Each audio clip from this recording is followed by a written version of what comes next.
Raymond, the Giants shocked the MLB world this past weekend during the draft and drafted 9 straight pitchers.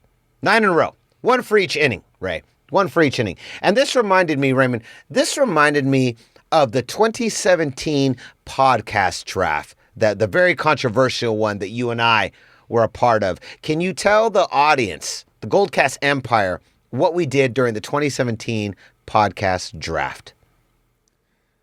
I'm pretty sure, if memory serves, that it was one of our more robust draft in terms of selections. I think we had about 15.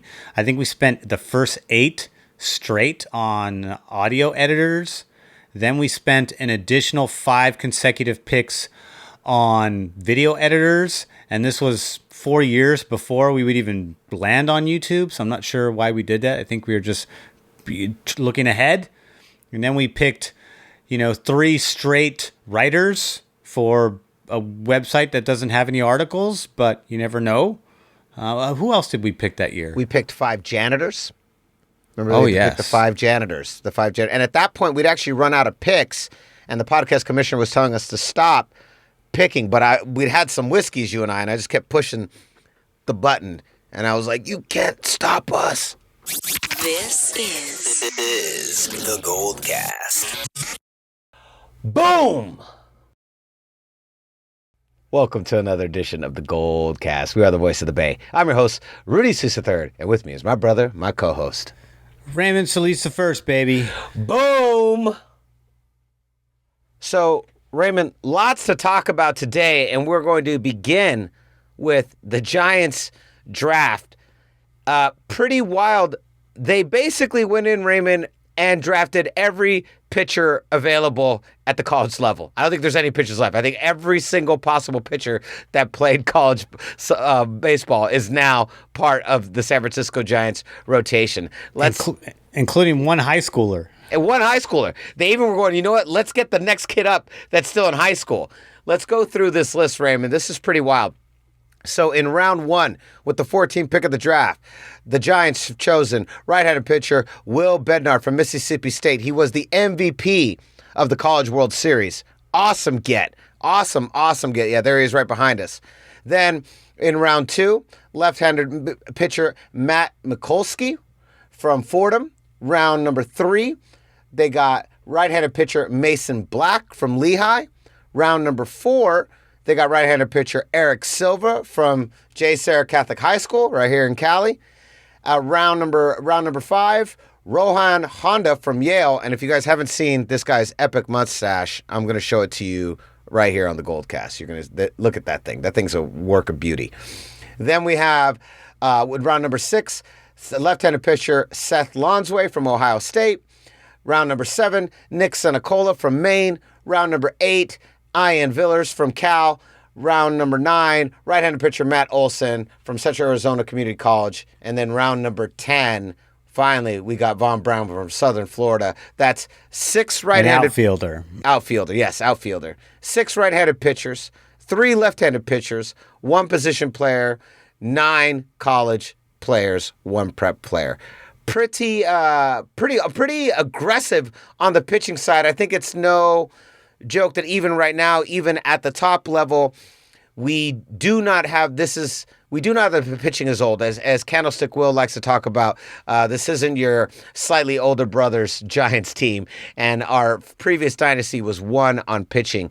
Our offense right now is clearly the front runner, and pitching is something that we are going to need in the coming years. It's getting better, but I think they want to get back to that level. If you can combine this era's offense with the previous dynasty's pitching, I mean, we're unstoppable at that point. There's nothing that can stop us at that point. And I feel that that's clearly what Farhan wants to do. Raymond, what are your thoughts on the Giants' all-pitching draft? MLB drafts are probably my least exciting draft of all the 3 major sports, mainly because in the case of baseball, when a player gets drafted from the college level, then they have to work their way up through all of the A systems, A ball, double A, triple A, etc. So, in other words, it's not like football or basketball where you actually get to see them on the court playing and intermingling with other pros, it might take a year or two or more or never before you ever see them on the field with any other, giant staples.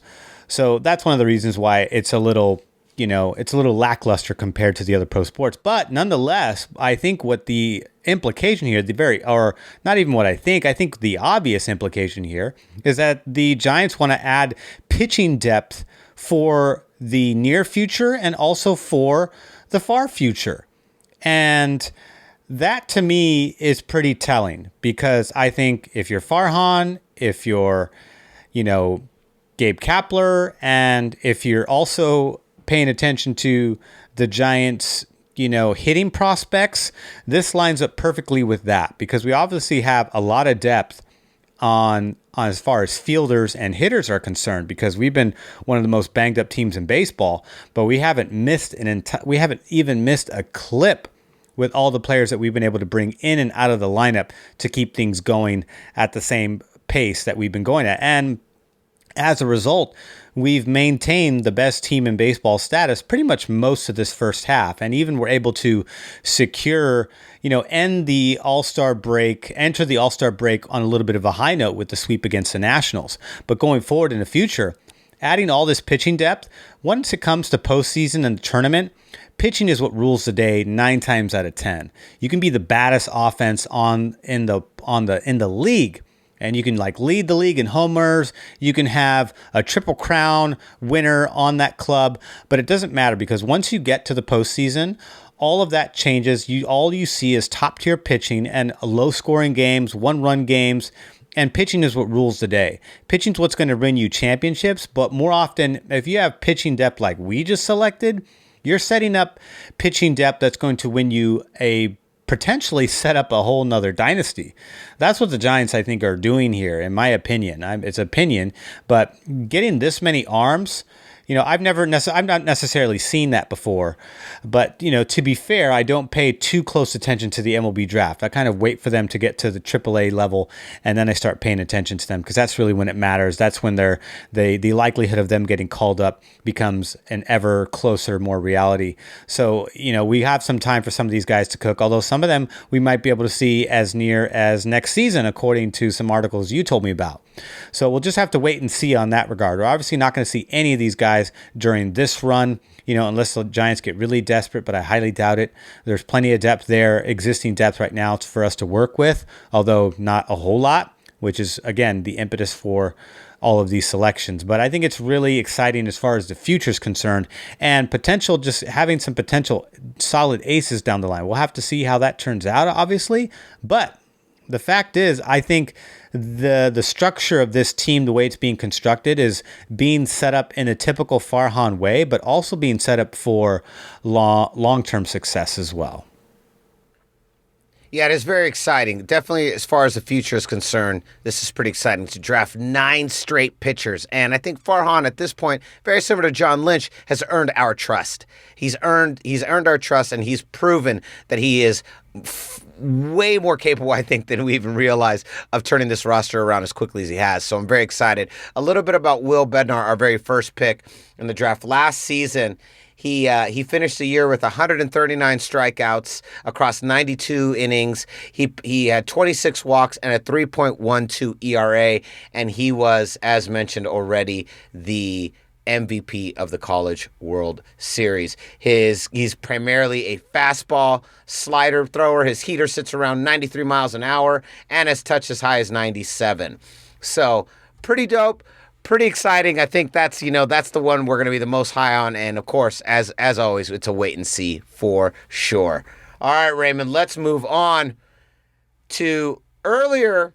Raymond, earlier we had before all of the unfortunate controversies, we were on that Deshaun Watson watch, and now we're on that Damian Lillard watch.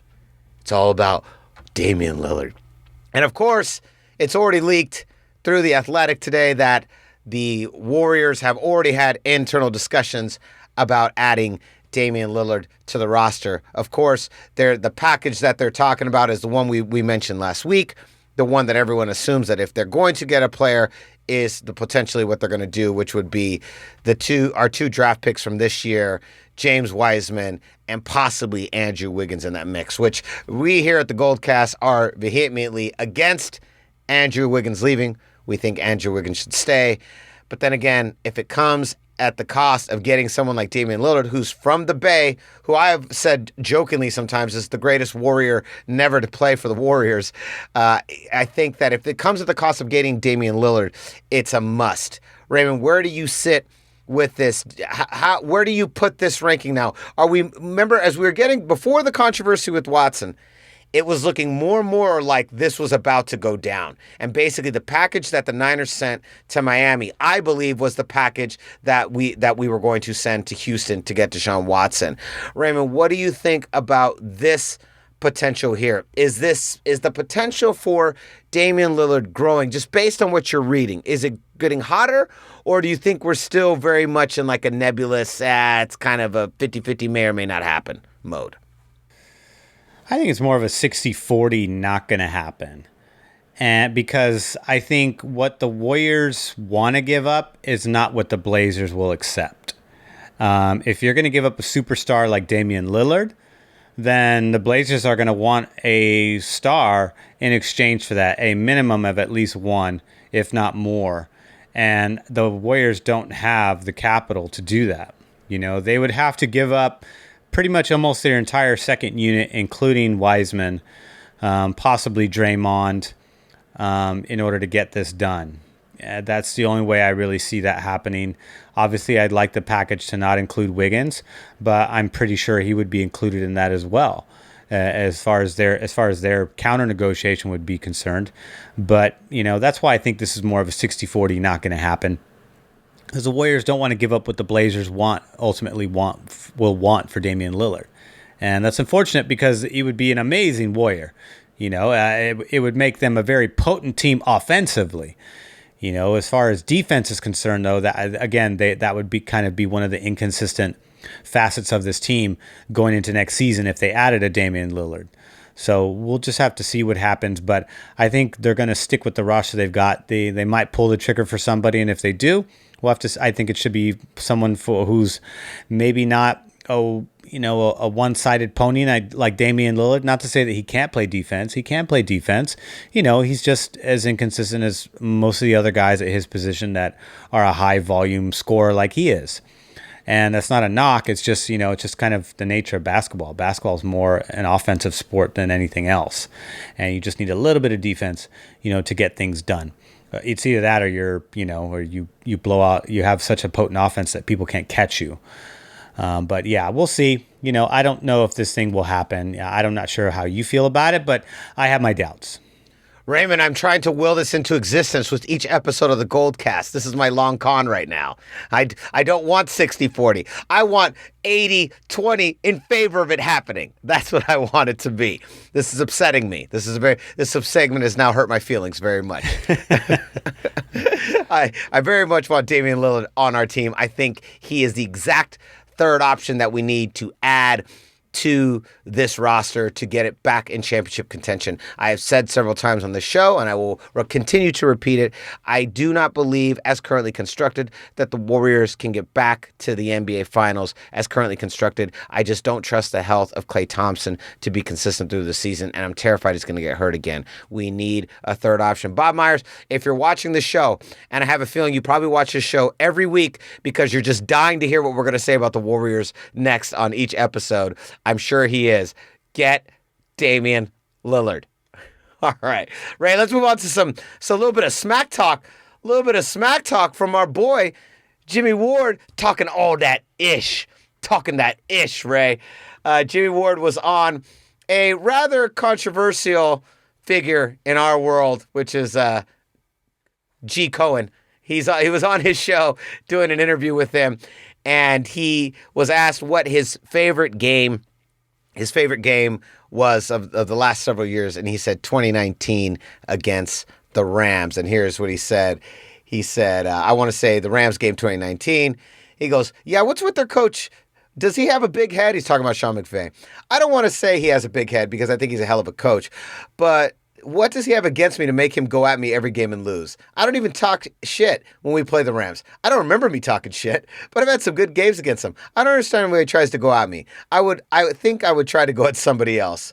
If you look at my track record, you'd be like, damn, this motherfucker dominated against the Rams. I even blocked a punt against them. Why even go at me? I don't know. Maybe there's film. I wish I knew what offensive coordinators think of me. Do they say, we're going to go at this guy? He doesn't cover as well, doesn't tackle well?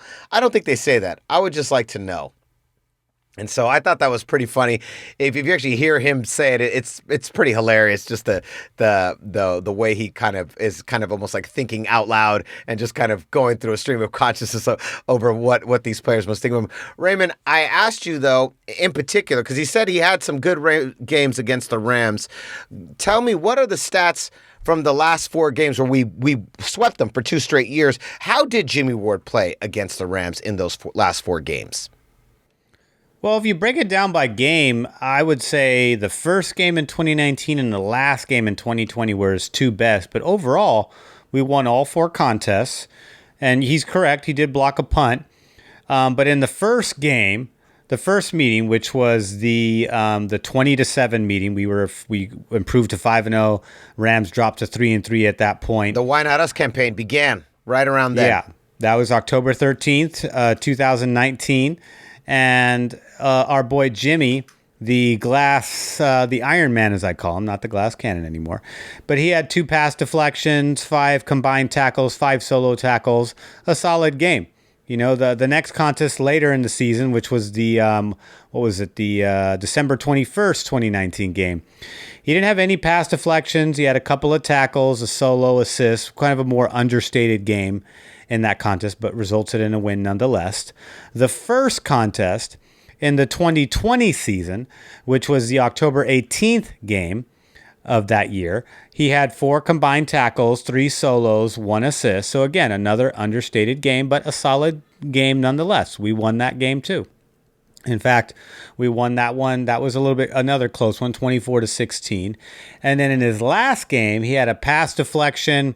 He had 5 combined tackles, 4 solo tackles, an assist, and most important stat, 2 forced fumbles, including 1 against our boy here, Mr. Goff, who we have in the background here. So he had a big game in 2020, a game where it was a lost season for us due to injury, but Jimmie Ward was not one of those casualties, thankfully. He has come out of that, it seems, at least the past 2 years he has, and he's more or less become the player that I believe Trent Baalke believed he could be coming out of the draft. So, which is great to see. And that was a close one too. That was 23-20. That was a nail biter. And I believe that really hurt the Rams' playoff chances in that contest. They dropped to 7-4. And I believe they lost. I'm not sure if they were out of contention for the NFC West, but they were certainly out of contention for higher seeding within the NFC at large. So that was a solid win for us and certainly a played spoiler for the Rams. But Jimmy's played solid the entire time. He's had multiple pass deflections, multiple turnovers, a blocked punt. You know, we'd have to dive into some of those, have to give up some of that cash for Pro Football Focus stats. They're asking $200 a year just to look at some of those stats. But what I can tell you is that in 2019, he had an 84.2 rating as for Pro Football Focus, and last season, a little bit of a down year in terms of as far as Pro Football Focus is concerned. He had a 73.5, but he's still overall been one of the top safeties in the NFL, one of the top safeties in the NFC West, and he's been a solid starter. He's been healthy. He's played 13 or more games in the past back-to-back seasons, and he's looking to capitalize again this coming year, pretty much retaining his entire secondary staff. So there's a lot of familiar faces, a lot of, polished season gelling there that is going to help them in their success going forward, albeit if they stay healthy. So that's exciting to see. And so we'll just see if he can, as he put it, back up his talk. I think he can. And for some reason, Kyle Shanahan has McVay's number, whether they're, in a position to compete for a Super Bowl or whether they have a down year like they did last year. I like this. I like this crap talk. I like that he's able to back it up statistically, and he is going to get another chance to prove it this year. And I don't give a crap if Matt Stafford is back there. I am not impressed with the Rams. And you can book it. You can send that to Louis' podcast. Louis, the only Rams fan is the only Rams fan in the world cast. You can send that to him, and you say, with love from Rudy 3. So that's where I'm at with it. And as far as Goff, you know what I love about Goff? I love that they sent Goff all the way to Detroit so he doesn't have to deal with the San Francisco 49ers anymore. But then all of a sudden, week 1, he has to play us again. Like Michael Myers. We just keep coming for him. We just keep coming for him with that big 49ers knife going right at Jared Goff.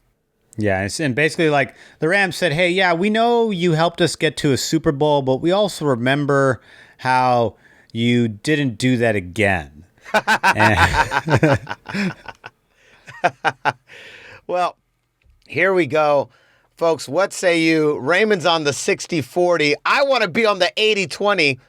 Is Damian Lillard just a pipe dream that I'm holding on to here at the GoldCast? You let me know. Go to the comments. Go to youtube.com/thegoldcast and let us know in the comments. And don't forget, if you haven't already subscribed to the YouTube version of this show, you must. It is the superior version. We love the podcast version. Much props to all of our many, many fans, many, many subscribers out there. But yo, let's get real. You got to come join us on YouTube. That's really where this is at. We're way funnier and way better looking visually than we are auditorily. I mean, I have a devilishly handsome voice, but I have an even more devilishly handsome face. Same with Raymond. All right, and so concludes another edition of the GoldCast. We are the voice of the Bay. I'm your host, Rudy Cisa III, and with me is my brother, my co-host, Raymond Salisa first, baby. Boom! We'll see you next time. Same GoldCast time, same GoldCast channel.